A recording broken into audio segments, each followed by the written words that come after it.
আসসালামু আলাইকুম আপু ভাইয়েরা, আশা করি সবাই ভালো আছেন।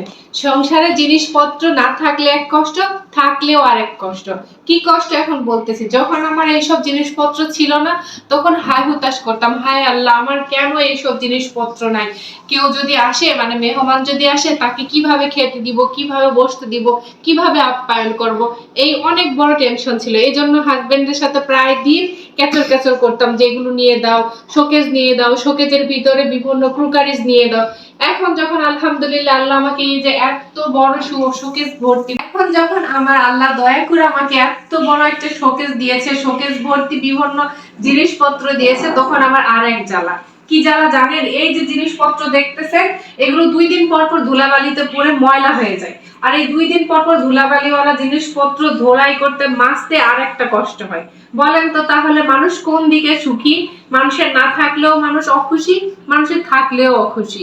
এবার আপনারাই কমেন্ট করে জানান আপনাদের কাছে কোনটা ভালো লাগে।